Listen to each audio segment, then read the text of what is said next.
வணக்கம். இது தமிழ் குரலின் வளவன் எக்ஸ்க்ளூசிவ். மிக மிக பரபரப்பான பேசுபொருள். உதயநிதி ஸ்டாலினின் மீது சனாதனம் குறித்த அவர் பேசிய பேச்சு தொடர்பான வழக்கில் தீர்ப்பு வந்திருக்கிறது. எதற்கான தீர்ப்பு அப்படின்னா, உதயநிதி ஸ்டாலின் மீது எந்த நடவடிக்கையும் எடுக்க முடியாது, அவர் அமைச்சராக தொடரலாம் என்று ஒரு தீர்ப்பினுடைய சாராம்சம் வந்திருக்கிறது. இது ஒரு பக்கம். ஆனால் உதயநிதி ஸ்டாலினுக்கு இது வெற்றியா, தீர்ப்பு இதோடு முடிந்து விட்டதா, அந்த தீர்ப்புக்குள் இருக்கக்கூடிய பலவிதமான புயலை கிளப்பக்கூடிய விஷயங்கள், சாராம்சம், தீர்ப்பில் சொல்லியிருக்கக்கூடிய பல விஷயங்கள் இன்றைக்கு விவாத பொருளாக சர்ச்சையாக மாறி இருக்கிறது. ஏனென்றால் சனாதன தர்மம் தொடர்பான சர்ச்சை அப்படிங்கிறது இதோடு முடிவதாக இல்லை. ஏற்கனவே உச்சநீதிமன்றம் உதயநிதி ஸ்டாலினுக்கு கடுமையான கண்டனங்களை பதிவு செய்திருக்கிறது. அதைவிட மிக முக்கியம், இந்த 107 பக்க ஜட்ஜ்மெண்ட் டாக்டர் அனிதா சுமந்த் அவர்கள் கொடுத்திருக்கக்கூடிய அந்த ஜட்ஜ்மெண்ட் அப்படிங்கிறது, அதில் இருக்கக்கூடிய பல செய்திகள் இன்றைக்கு அது இந்த வழக்கினுடைய போக்கு எப்படி போக போகிறது, உதயநிதியினுடைய அமைச்சர் பதவி, அதனோடு சேர்ந்தவர்களுக்கான எம்எல்ஏ பதவி, இதற்கு ஆபத்து விளைவிக்கக்கூடியதாக எதிர்காலத்தில் மாறுவதற்கான வாய்ப்பு இருக்கிறதா? ராகுல் காந்திக்கு ஒன்றுமே இல்லாத வழக்கில் பதவியை பறித்தது போல இதை இன்டர்பிரட் செய்து பதவியை வாங்குவதற்கான வாய்ப்பு இருக்கிறதா? அவ்வளவு சர்ச்சைக்குரிய வகையில் தீர்ப்பில் இருக்கக்கூடிய சாராம்சம் என்ன என்கிற விஷயங்களையும் விரிவாக விளக்குகிறது இந்த தமிழ் குரலின் வளவன் எக்ஸ்க்ளூசிவ் செய்தி தொகுப்பு. நீதிமன்றம் பல விசித்திரம் நிறைந்த வழக்குகளை சந்தித்திருக்கிறது அப்படின்னு பராசக்தியில் ஒரு வசனம் வரும். அந்த வகையில் பார்த்தீங்க அப்படின்னா, இன்றைக்கு இந்த வழக்கு இது விசித்திரம் நிறைந்த வழக்கா அப்படின்னா கிட்டத்தட்ட நம்ம அதை மறு ஆய்வுக்கு உட்படுத்தணும். ஆனால் முதல்ல வழக்கில் உதயநிதி முதல் கட்டமாக ஜெயித்ததை நம்ம பார்த்துட்டு தீர்ப்புக்குள்ளே வரலாம். இந்த வழக்கை யார் தாக்கல் செய்தது அப்படின்னா, இந்து முன்னணியை சேர்ந்த சிலர் தாக்கல் பண்ணுறாங்க. அது என்ன வழக்கு, என்ன அவங்க வழக்காக பதிவு பண்ணாமல் பெட்டிஷனாக போடுறாங்க. என்ன பெட்டிஷன்? கோவாரண்டோ பெட்டிஷன் அப்படிங்கிற ஒரு பெட்டிஷனாக போடுறாங்க. இந்த கோவாரண்டோ அப்படிங்கிறத நம்ம தமிழ் படுத்தணும் அப்படின்னா, தகுதி முறை வினவும் பேராணை அப்படின்னு சொல்லலாம். அதாவது அரசு அதிகாரியாக இருக்கக்கூடிய ஒருவர், அதாவது அரசமைப்பு சட்டத்தின்படி ஆளப்படுகிற அல்லது அதில் பொறுப்புகளை ஏற்றுக்கொண்டு இருக்கக்கூடிய ஒருவர் அதற்கான தகுதியை இழக்கிறாரா அப்படிங்கிறத கோர்ட்டு சொல்லணும் அப்படின்னு போய் நீங்கள் அந்த பெட்டிஷனை போடலாம். அப்படி போடக்கூடிய இதில் என்ன பண்ணுறாங்கன்னா, இந்து முன்னணி இவர் சனாதன தர்மத்துக்கு எதிராக பேசி அதை ஒழிக்க வேண்டும் என்று பேசியதன் காரணமாக அவங்க எதோட ஈக்குவேட் பண்ணுறாங்கன்னா, சனாதன தர்மம் ஒழிக்கணும் அப்படிங்கிறத சனாதன தர்மத்தை கடைபிடிக்கக்கூடியவர்களை ஒழிச்சிடணும், அவங்களெல்லாம் மொத்தமாக அழிச்சிடணும், ஒரு இனப்படுகொலைக்கு அழைப்பு விடுத்திருக்கிறார்கள் என்கிற ரீதியில் அதை இன்டர்பிரட் பண்ணி இந்து முன்னணி சார்பில் ஒரு வழக்காக அதாவது கோவாரண்டோவாக கோர்ட்டில் பதிவு பண்ணுறாங்க. இந்த வழக்கு அப்படிங்கிறது யார் யாருக்கு மேலெல்லாம், உதயநிதி ஸ்டாலின் இன்றைக்கு விளையாட்டுத்துறை அமைச்சர், அதே போல் இந்து சமய அறநிலைத்துறை அமைச்சர் திரு சேகர் பாபு, எம்பியாக இருக்கக்கூடிய திரு ஆராசா, இவங்க 3 பேர் மேலேயும் தான் இந்த கோவாரண்டோ கொடுக்கணும்னு போட்டு மிக பரபரப்பான வாத பிரதிவாதங்கள் விவாதங்கள் போகிறது. உதயநிதி தரப்பில் பல விதமான விஷயங்கள் வைக்கப்பட்டது, ஆராசா தரப்பில் பல விதமான விஷயங்கள் வைக்கப்பட்டது.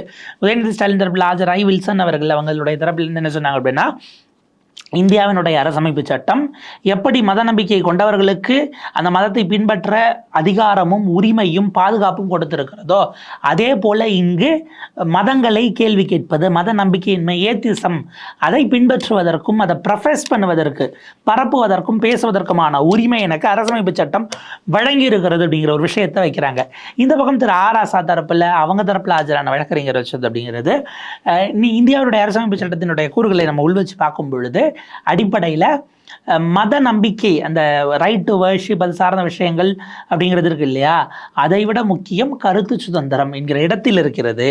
அப்படி பார்க்கும் பொழுது மாற்று கருத்தை வைப்பதற்கு எனக்கு உரிமை இருக்கிறது அப்படின்னு இவ்வளவு ஆவேசமான வாத பிரதிவாதங்கள் போச்சு. நீதிபதி சில கேள்வியெல்லாம் கேட்டாங்க, நீங்கள் எந்த புக்கில் அதெல்லாம் படிச்சீங்க அப்படிங்கிற மாதிரியான சில கேள்விகள் கேட்கப்பட்டது. இவங்க தரப்பிலிருந்து பலவிதமான சைட்டேஷன்ஸை கொடுத்தாங்க. குறிப்பாக 1910 அந்த காலகட்டம், கிட்டத்தட்ட இன்றையிலிருந்து ஒரு 120 ஆண்டுகளுக்கு முன்பாக, அந்த காலகட்டத்தில் பெனாரஸ் இந்து பல்கலைக்கழகத்தில் சனாதன தர்மம் குறித்து எழுதப்பட்டு வெளியிடப்பட்ட ஒரு நூலெல்லாம் கூட இந்த கேஸுக்குள்ளே சைட் ஆச்சு.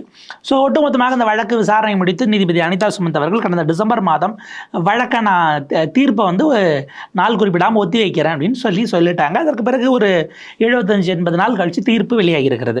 இவங்க என்ன கேட்டாங்கன்னா, இவங்க எம்எல்ஏவாக எம்பியாக நீடிக்கக்கூடாதுங்கிறது தான் வழக்கினுடைய அடிப்படையான சாராம்சம். லீகலாக, அதாவது சட்ட ரீதியாக எம்பியாக இவர்கள் நீடிப்பதற்கு தடை இல்லை என்பதன் காரணமாக இந்த வழக்கிலிருந்து உதயநிதி ஸ்டாலின், அதே போல் சேகர் பாபு, ஆராசா 3 பேரையும் தண்டிக்க முடியாது. ஏன்னா இன்னைக்கு வரைக்கும், அதாவது அவங்க எம்எல்ஏவா எம்பியா அவங்க மேலே வழக்கு இருப்பதற்காக அவங்க பதவியை பிடுங்க முடியாது என்று லீகலாக தீர்ப்பு வந்திருக்கிறது. அதாவது என்ன அர்த்தம் அப்படின்னா, ஒருவர் எம்எல்ஏவாக அல்லது எம்பியாக எப்போது பதவியை தகுதி இழப்பு செய்வார் அப்படின்னா, சில விதமான குற்றங்கள் இருக்கிறது. சில குற்றங்களில் நீங்கள் 2 ஆண்டுகளுக்கு மேல் தண்டனை பெற்றால் உங்களுடைய பதவி பறிக்கப்படும், ஜெயிலுக்கு போகணும். அது 2 வருஷம் ஜெயில் தண்டனை எவ்வளோ வருதோ வரணும். அதுக்கப்புறம் 6 வருஷம் தேர்தலில் போட்டியிட முடியாது. இது தனி. சிலதெல்லாம் நீங்கள் குற்றவாளி என்று அறிவிக்கப்பட்டாலே உங்களுக்கு நீங்கள் உங்களுடைய அமைச்சர் பதவி, எம்எல்ஏ பதவி, எம்பி பதவி பறிபோயிடும் அப்படிங்கிற மாதிரியான சில வழக்குகள் இருக்குது. இன்னைய டேட்டில் உதயநிதி ஸ்டாலின், சேகர் பாபு, ஆராசா 3 பேரும் எந்த நீதிமன்றத்தாலும் தண்டிக்கப்பட்டவர்கள் கிடையாது. எனவே அவர்களுடைய பதவியை பறிக்க முடியாது. இந்த வழக்கை முடித்து வைக்கிறேன் அனிதா சுமந்த் அவர்களுடைய கன்க்ளூடிங் போர்ஷனாக இருக்கிறது. இப்போ இது வரைக்கும் கிளியர், திமுக இந்த வழக்கில் ஜெயித்து விட்டது. ஆனால் உண்மையான வழக்கு இது கிடையாது. உண்மையான வழக்கு இந்தியா முழுக்க பல மாநிலங்களில் போடப்பட்டிருக்கு. அந்த வழக்கில் ஏதாவது ஒன்றில் அடிப்படையில் இவர்கள் குற்றவாளிகள் என்று தண்டிக்கப்படும் பட்சத்தில் ஹேட் ஸ்பீச் அப்படிங்கிற செக்ஷன் எடுத்துக்கிட்டு அதை தாண்டி 2 ஆண்டுகளுக்கு மேலே சிறை தண்டனை கொடுத்தால் இவர்களுடைய பதவி அப்போது ஆட்டோமேட்டிக்காக காலியாகுங்கிறது தான் சாராம்சம். இப்போ அவங்க மேலே நடவடிக்கை எடுக்க முடியாது என்று தீர்ப்பு முடிஞ்சிருச்சு. இது முக்கியமல்ல. இப்போ அந்த வெளியில் வேறு மாநிலங்கள்லாம் கேஸ் இருக்கு இல்லையா, அந்த கேஸில் எப்படி தீர்ப்பு வருவதற்கு வாய்ப்பு இருக்குது என்பதற்கு பலவிதமான டிஸ்கஷன்ஸை அனிதா சுமந்த் அவர்கள் இந்த 107 பக்க ஜட்ஜ்மெண்ட்டில் ஜஸ்டிஸ் அனிதா சுமந்த் அவர்கள் பதிவு செய்கிறாங்க. இப்போ நம்ம அதுக்குள்ளே எடுத்து தான் அந்த வாத பிரதிவாத சர்ச்சைகளை நம்ம பார்க்க வேண்டி இருக்கிறது. அனிதா சுமந்த் அவர்களுடைய அந்த தீர்ப்பில் இப்போ நம்ம பார்த்துட்டு இருக்கிறோம். பேராகிராஃப் 158 இதில் போடுறாங்க, the individual respondents have undoubtedly acted contrary to constitutional principles and ideals and their statement amount to disinformation and hate against members of specific community அப்படின்னு குறிப்பிடுறாங்க.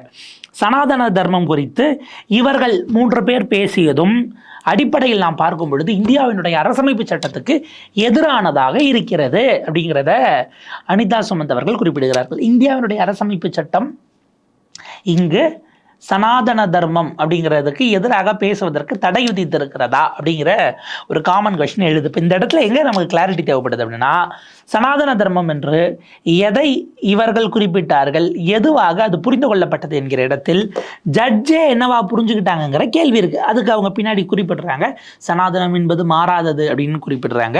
இதில் அவங்க என்ன சொல்கிறாங்கன்னா, இவங்க பேசியது தவறு, இவர்கள் பேசியது அரசமைப்பு சட்டத்துக்கு முரணானதா, கான்ஸ்டியூஷனல் மொராலிட்டிக்கு எதிரானதா, கான்ஸ்டியூஷனல் பிரின்சிபல்ஸ்க்கு எதிரானதானா? ஆமாம்.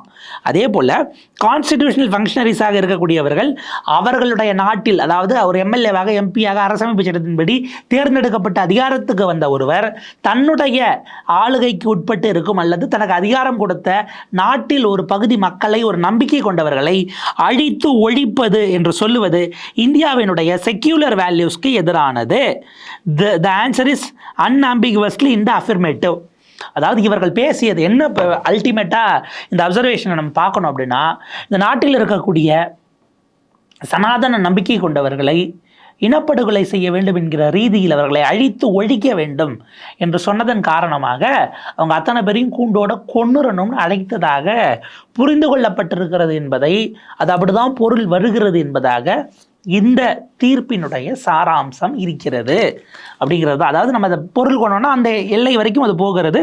அன்ஆம்பிகுவஸ்லி, எந்த சந்தேகமும் இல்லாமல் இவர்கள் சனாதன தர்மம் என்று அதை ஃபாலோ பண்ணக்கூடிய ஒரு பர்டிகுலர் கம்யூனிட்டிக்கு எதிராக இவர்கள் பேசியிருக்கிறார்கள் என்கிற தீர்ப்பை hate against members of a specific community என்று ஜட்ஜ்மெண்ட்டில் இருக்குது. நம்ம அதை தான் இப்போ பார்த்துக்கிட்டு இருக்கிறோம். அதே போல் இந்தியா இஸ் அ டெமோக்ரஸி, அதில் வந்து பார்த்திங்க அப்படின்னா செக்யூலர் கவர்மெண்ட் ஹேட் அண்ட் டிவைசிவ்னஸை ஒரு குறிப்பிட்ட சமூகத்திற்கு எதிராக சுதந்திரம் என்கிற பெயரில் நீங்கள் பேச முடியாது. இதன் காரணமாக நம்முடைய இந்தியாவினுடைய அந்த செக்யூலர் திரும்ப திரும்ப வருது இல்லைங்களா, நம்முடைய கான்ஸ்டியூஷன் செக்யூலரை கொடுக்குது. நீங்கள் வந்து வெறுப்பையும் அதே போல் பிரிவினைவாதத்தையும் தூண்டக்கூடியதாக உதயநிதி, சேகர் பாபு இவர்களுடைய பேச்செல்லாம் இருக்கிறது. ஃப்ரீடம் ஆஃப் ஸ்பீச் அப்படிங்கிறது ஆர்டிகல் 19 உட்பிரிவு 1 அப்படிங்கிறதுல கொடுத்துருக்கிறது என்பது கம்ப்ளீட்டாக என்ன வேணாலும் பேசிடலான்னு கிடையாது. அதுக்கு தான் ஆர்டிகல் 19 சப்செக்ஷன் 2ல் எதுக்கெல்லாம் அது ரெஸ்ட்ரிக்ஷன் இருக்கிறது என்பதையும் சொல்லப்பட்டிருக்கிறது. அதை வச்சு நம்ம பார்க்கும் பொழுது நீங்கள் பேசியிருக்கக்கூடியது எப்போ நடந்திருக்கு, எங்கே நடந்திருக்குங்கிறத பார்க்கும்போது நம்ம இப்படித்தான் பார்க்க வேண்டி இருக்கிறது. இவர்கள் எதிராக ஒரு குறிப்பிட்ட சமூகத்திற்கு மீது வன்மத்தை பெர்வர்ட் அப்படிங்கிற இடம், பெர்வர்ஷன் அப்படிங்கிற இடம் வந்து பார்த்திங்க அப்படின்னா இதில் ஒரு சில இடத்துல குறிப்பிடப்பட்டிருக்கு அப்படிங்கிறதையும் நம்ம பார்க்குறோம். நம்ம அடுத்த ஸ்டேட்மெண்ட்டை படிக்கலாம்.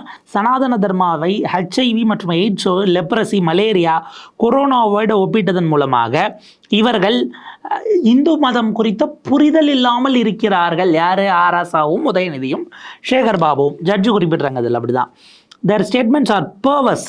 உள்ளுக்குள்ள வக்ரம் நிறைந்தவர்களாக இவர்கள் இருப்பதன் காரணமாக இது இந்து மதத்தின் மீது வன்மம் கொண்டவர்களாக, வக்கரவாதிகளாக இவர்கள் இருக்கிறார்கள் என்பது ஜட்ஜ்மெண்ட்டினுடைய சாராம்சம். Divisive and contrary to constitutional principles. இந்த நாட்டில் மக்களை துண்டாடுவதற்கான விஷயமாக இருக்கிறது. அதனால் இது வந்து மிஸ்இன்ஃபர்மேஷன், டிஸ்இன்ஃபர்மேஷனாக நம்ம எடுத்துக்கணும் அப்படிங்கிறத அவங்க குறிப்பிட்றாங்க. இது எல்லாத்த விட ஹைலைட்டு, இதுதான் ரொம்ப முக்கியமான ஒரு பாயிண்ட்டு. இந்த நாட்டில் ஜாதி இருக்கிறது என்கிற விஷயம் இருக்கு இல்லையா? இந்த ஜாதி இருப்பதற்கு காரணம் என்ன? இந்த ஜாதிக்கும் வர்ணாசிரம முறைக்கும் சம்பந்தம் இருக்கிறதா அப்படிங்கிறதுக்கு நீதிபதி அவர்கள் அவங்க ஒரு ஸ்கூல் ஆஃப் தாட்டை ரெப்ரசன்ட் பண்ணியிருக்கிறாங்க. அதன்படி நம்ம பார்க்கும்போது இந்த கோர்ட் வந்து பார்த்திங்க அப்படின்னா இன்றைக்கி ஜாதி முறைப்படி சமூகத்தில் பிரிவினைவாதம் இருக்கக்கூடாது என்பதை ஒருமனதாக இந்த கோர்ட் ஏற்றுக்கொள்கிறது. அந்த குரலை நாங்கள் வலுப்படுத்துவோம். ஆனால் origin of caste system we know it less than a century old. இன்றைக்கி இந்த நாட்டில் இருக்கக்கூடிய ஜாதி அமைப்பு முறை 100 ஆண்டுகளுக்கும் குறைவான வயதினை கொண்டது. அதாவது வெள்ளக்காரன் தான் ஜாதியை உருவாக்கி இங்கே கொடுத்துட்டு போனான். Caste is a western construct அப்படின்னு இந்த சாய் தீபக்னு ஒருத்தர் இருப்பார், ஒரு வழக்கறிஞர் ஒருத்தர், ஐ திங்க் சுப்ரீம் கோர்ட் வழக்கறிஞர் நினைக்கிறேன். அவர் மாதிரி நாட்கள்லாம் சொல்லுவாங்க. பாஜகவிலே சில பேர் அப்படிலாம் சொல்லுவாங்க. அந்த ஸ்கூல் ஆஃப் தாட்டோட வந்து மரியாதைக்குரிய சென்னை உயர்நீதிமன்றத்தினுடைய நீதிபதி டாக்டர் அனிதா சுமந்த் அவர்கள் இணைந்திருக்கிறார். அவர் குறிப்பிடுகிறார், இன்றைக்கு இருக்கக்கூடிய ஜாதி அமைப்பு முறை 100 வருடங்களுக்கும் குறைவானது அப்படிங்கிறது அவங்களுடைய ஜட்ஜ்மெண்ட்டில் இருக்கக்கூடிய ஸ்டேட்மெண்ட். அதோட சேர்க்கிறாரு, can one lay the blame for the torturous circumstances entirely on the ancient varna system? இன்றைக்கு இருக்கக்கூடிய ஜாதி அமைப்பு முறையில் இருக்கக்கூடிய கொடுமைகளை வெறுமனே அந்த பழியை தூக்கி வர்ணா சிஸ்டம் மேலே மட்டும், வர்ணாசிரம தர்மம் என்று பல ஆண்டுகளுக்கு முன்பாக, பல ஆயிரம் ஆண்டுகளுக்கு முன்பாக அவர்கள் பிறப்பின் அடிப்படையில் கிடையாதான், தொழிலின் அடிப்படையில் இந்த வேலை செய்கிறவர் இந்த வர்ணம், பிராமணர், வைஷ்யர், சத்திரியர், இது மேலே போகும், சத்திரியர், வைஷ்யர், சூத்திரர், இதில் வராதவங்க அவர்னா பஞ்சமர் அப்படின்னு. அப்போ 5 தொழில் தான் பண்ணாங்களா அந்த காலத்தில்ங்கிற கேள்வி வரும். தொழிலின் அடிப்படையில் பிரிக்கப்பட்டது அப்படின்னா இப்போ மொத்தமே 5 தொழில் தான் மனித சமூகத்தில் அல்லது மானுடவியலினுடைய அந்த தோற்றம், சிவிலைசேஷனுடைய தோற்றத்தில் வேறு 5 தொழில் தான் இருந்ததுங்களா நம்ம கேட்க வேண்டிய ஒரு சூழல் வரும். அப்போ இந்த 100 ஆண்டுகளுக்கு முன்பாக அப்படிங்கிறது அது வந்து தொழிலின் அடிப்படையில் அப்படிங்கிற ஒரு பாயிண்ட்டுக்கு நம்ம ஜட்ஜ் வராங்க இல்லையா? அப்போ நேரடியாக அவங்களுக்கு எந்த விதமான உள்நோக்கமும் கற்பிக்கலை. இந்த மாதிரியான ஸ்கூல் ஆஃப் தாட்டில் இருக்கிறவங்களை நோக்கி ஒரு கேள்வி கேட்குறோம். அவரவருக்கான தொழிலின் அடிப்படையில் வர்ணம் படைக்கப்பட்டது என்றால் வேட்டையாடக்கூடிய குடியில் பிறந்தவன் தானே ஏகலைவன். அவனுக்கு அவனுடைய ஜீன்லேயே நீங்கள் சொல்லக்கூடிய இதெல்லாம் தாண்டி வேட்டுவ குலத்தில் அல்லது வேட்டையாடக்கூடிய ஒரு சமூகத்தில், காட்டுவாசியினுடைய அந்த சமூகத்தில் பிறந்த ஒருவன், அவனுக்கு அவங்களுடைய ஜீன்லே கடத்தப்பட்டது தான் வேட்டையாடக்கூடிய நுணுக்கம். அதனால்தான் அவனுடைய கற்பனையின்படி அவன் துரோணரினுடைய சிலையை வைத்து அது குருவாக வச்சு நான் கற்றுக்கிட்டேன்னு நினச்சாலும் கூட அவன் உள்ளுக்குள்ளே இருந்தது அது பிரவாகமாக வெளியில் வந்தது. அப்பாவை பார்த்துருப்பான், பெரியவங்களை பார்த்துருப்பான். அந்த இனக்குழுவிலே எல்லாரும் அதை செய்யக்கூடியது பார்க்கும் பொழுது குழந்தைக்கு இது செய்யக்கூடிய திறன் என்பது ஆட்டோமேட்டிக்காக உள்ளுக்குள்ளே அவங்களுடைய சப்கான்ஷியஸ்குள்ளே இருந்திருக்கணும். அதை வச்சு தான் நான். ஆனால் அவனுடைய கட்டை விரலை கடன் வெட்டி வாங்கி தட்சணையாக வாங்கிட்டு போனாங்களே துரோணாச்சாரியார், அது எதன் அடிப்படையில்? அவன் தொழில்ங்கிறது வேட்டையாடுறதுன்னா இவர்கள் போர் புரிவதற்காக அந்த ஸ்கில் இருக்கக்கூடியதை ஏன் வாங்கிக்கிட்டாங்கங்கிற கேள்வி இருக்குது. அதை தாண்டி ஜாதி என்கிற ஒன்றை தவிர அவனை குருவாக, அதாவது சிஷியனாக ஏற்றுக்கொள்ளாமல் போனதற்கு என்ன காரணம்ங்கிற கேள்வி இருக்குல்ல. அப்போ எந்த வர்ணத்தில் தவம் செய்யவே கூடாது பஞ்சமர்கள் என்று சொல்லிதான் சம்புகனுடைய தலையை ஸ்ரீ ராமச்சந்திரமூர்த்தி என்று நீங்கள் நம்பக்கூடிய, நாம் சொல்லக்கூடிய ஸ்ரீராம ராஜ்யத்தில் சம்பூகனின் தலை எதற்காக வெட்டப்பட்டது, அவர் தொழில் என்ன தொழில், எதில் பிறந்தார், எதுக்காக அவருடைய தலை வெட்டப்பட்டதுங்கிற கேள்வியெல்லாம் இப்போ நம்ம கேட்டோம் அப்படின்னா அது கண்டெப்ட் ஆஃப் கோர்ட்டாக போகுமாங்கிறது நமக்கு தெரியல. ஏன்னா கோர்ட் எப்படி இன்டர்பிரேட் பண்ணுங்கிறதெல்லாம் நமக்கு ஆப்வியஸாக தெரியல. கான்ஸ்டியூஷனல் வேல்யூஸ்க்கு எதிராக செக்யூலராக, அதாவது நமக்கு அந்த ஒரு விஷயம் தான் அவங்க பதிவு பண்ணது. அதிலிருந்து நமக்கு ஒரு சின்ன கேள்வி மட்டும் நம்ம மரியாதைக்குரிய நீதித்துறையை நோக்கி நம்ம வைக்க வேண்டியிருக்கு. அவங்க சொல்கிறாங்க, கான்ஸ்டிடியூஷனலுடைய ஃபங்க்ஷனரிஸாக இருக்கிறவர்கள் செக்யூலரிசத்துக்கு எதிராக செயல்பட முடியாதுன்னு சொல்கிறாங்க. ரொம்ப கரெக்டு மேடம்.